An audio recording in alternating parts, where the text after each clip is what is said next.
Hi guys, this is Ilona. I will be talking today about ego states, starting with parent ego state. And there are two types of parent ego states. One is nurturing parent, the other one is critical parent. And the nurturing parent is a parent who is very acceptable, is non-judgmental. If the body language of the nurturing parent ego state is open arms, inviting, hug giving, the voice is quite soft, nice to listen, is kind of melodic, slow paced. And the approach is non-judgmental, non-confrontational, and is very accepting. The nurturing parent statements would be like, "Oh, honey, you don't need to change yourself. You look beautiful, you look perfect the way you are." Or very comforting, like, for example, "Honey, you are so sick. Please don't go to work. Stay at home. Go to bed, and I will cook for you some nice soup." So, like all kind of egos, they can be in their good modes or high modes or bad modes. When they are in their down bad mode, they will come across as a passive aggressive.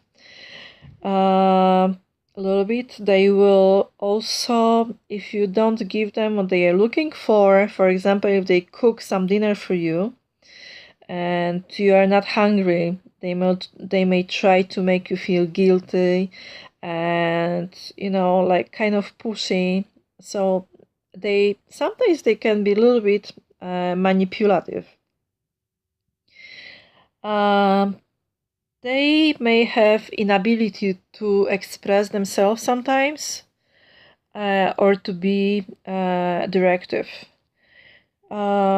They do crave attention, and if they do not receive this attention, they may move to victim position.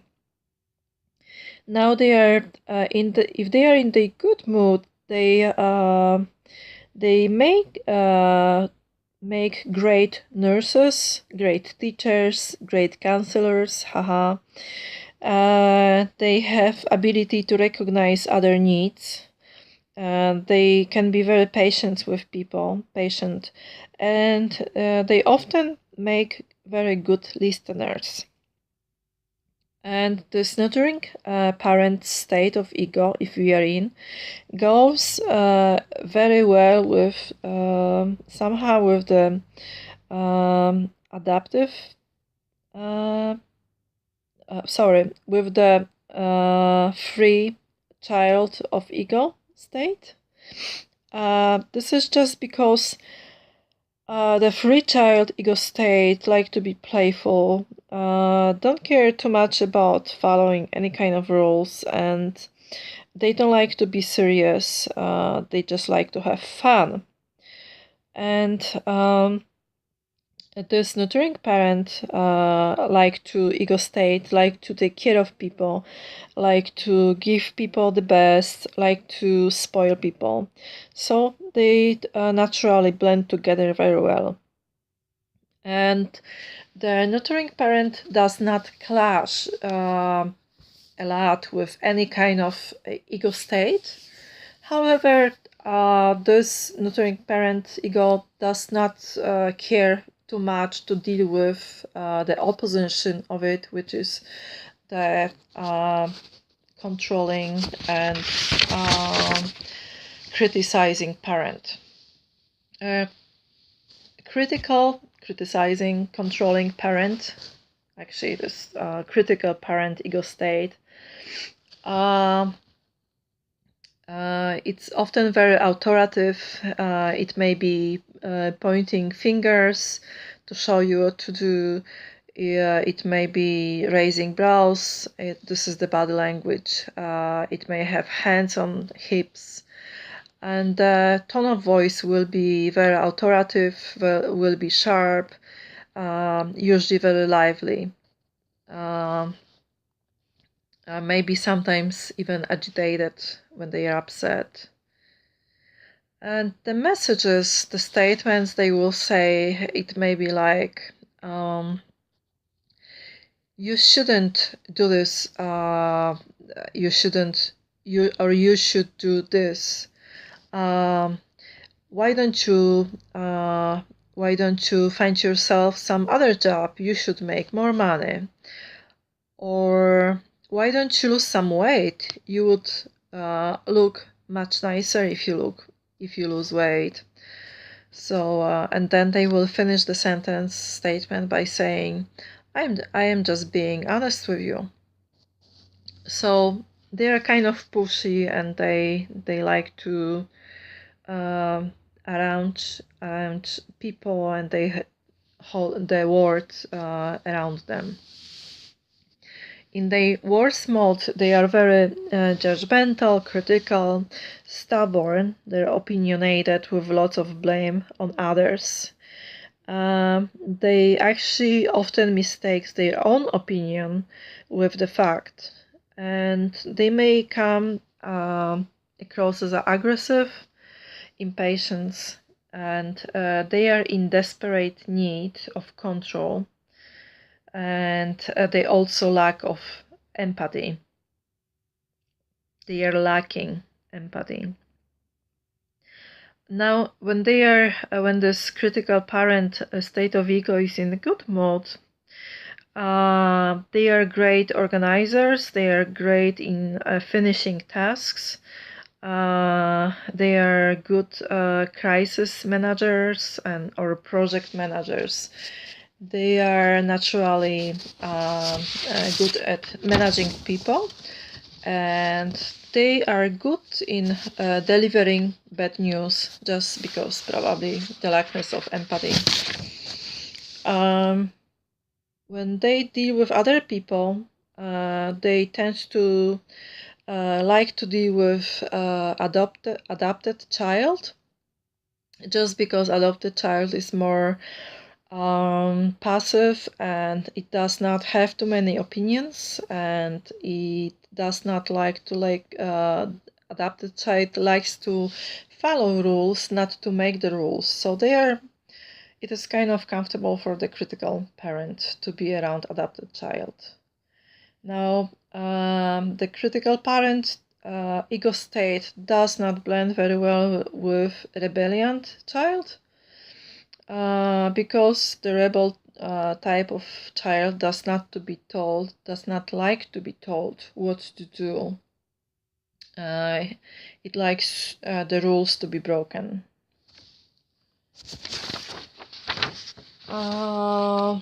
So the other three type of egos will be rebellion child, free child, and then adopted child.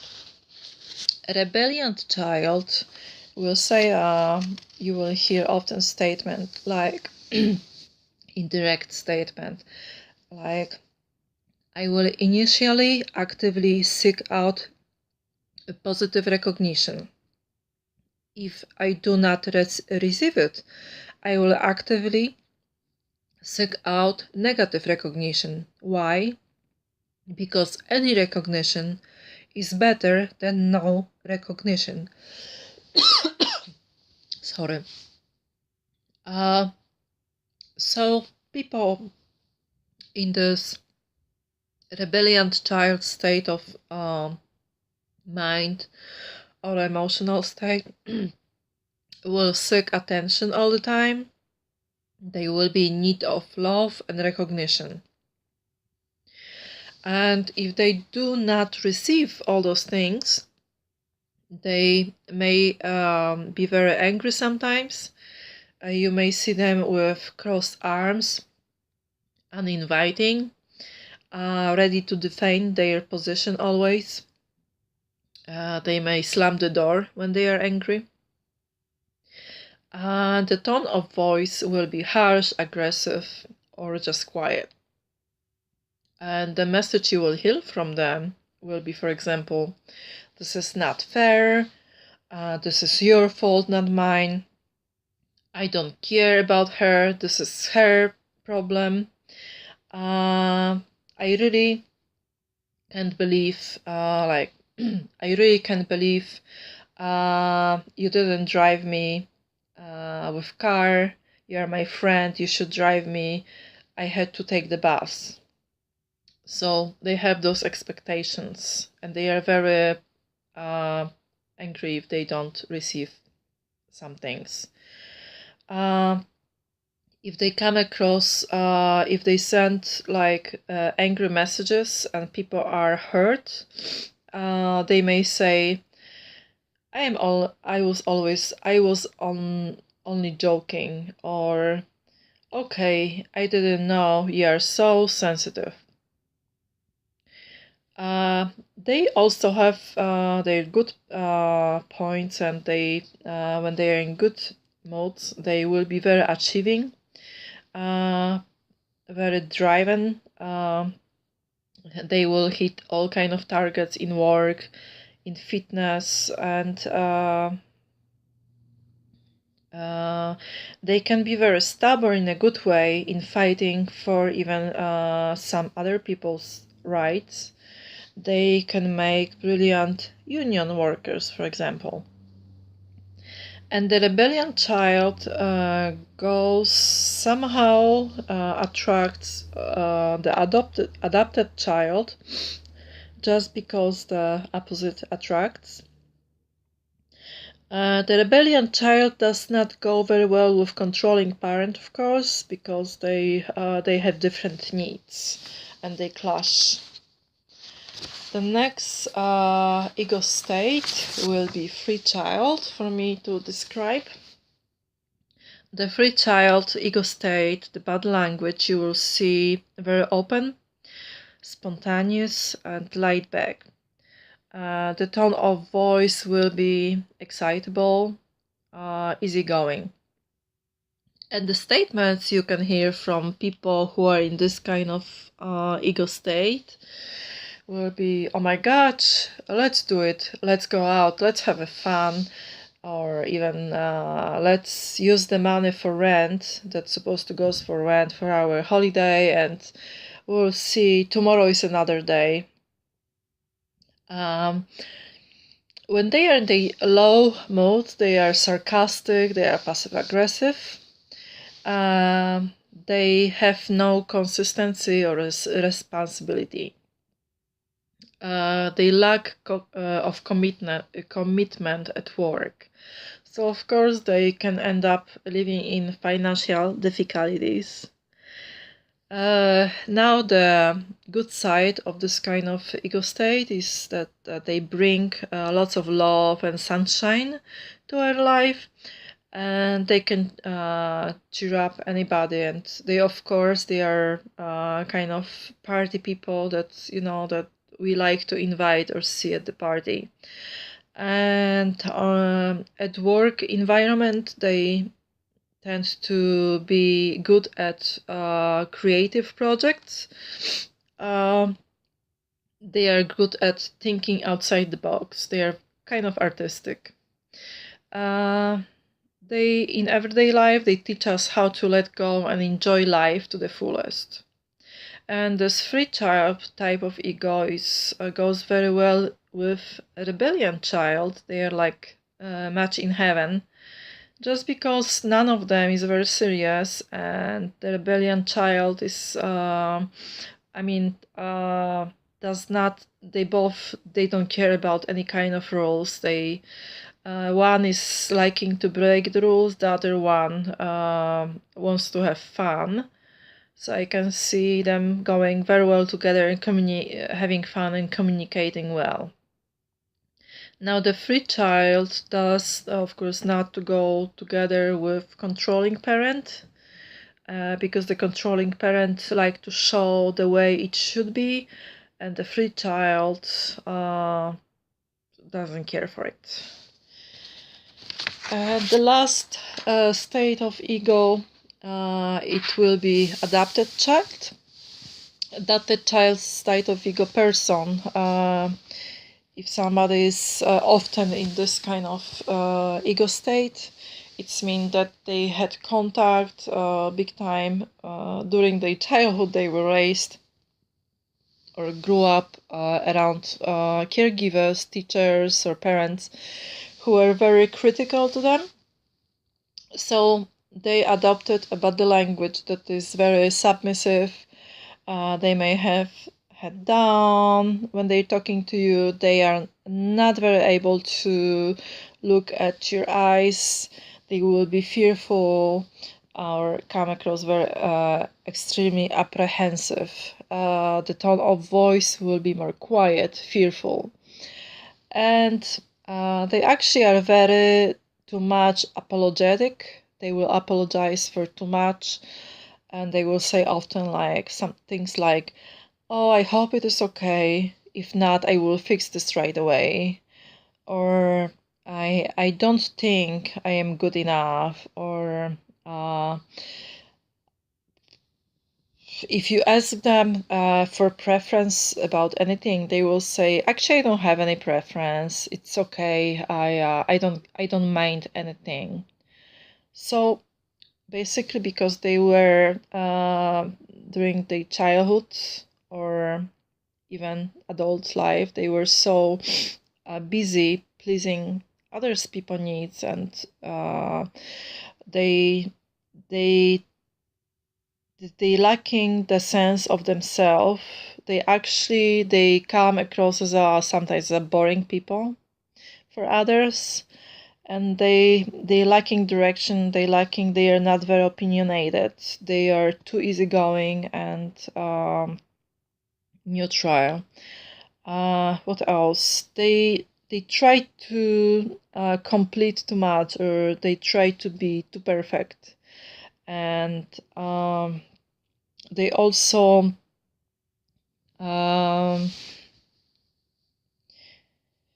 they like to spend great amount of time or their energy on fixing other people or helping other people and everything around.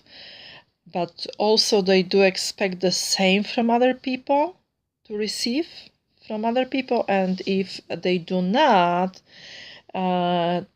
they move into a victim position, and from victim position to self-criticism, and then end up in powerless position, and they can't function in healthy way in most of their life. Now, where they do make very reliable co-workers, they are great team players.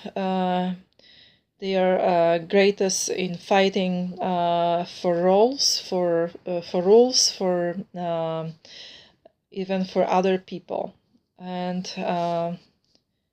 they like to follow the rules, and they are great in following the rules. They also make great and empathetic, loyal partners.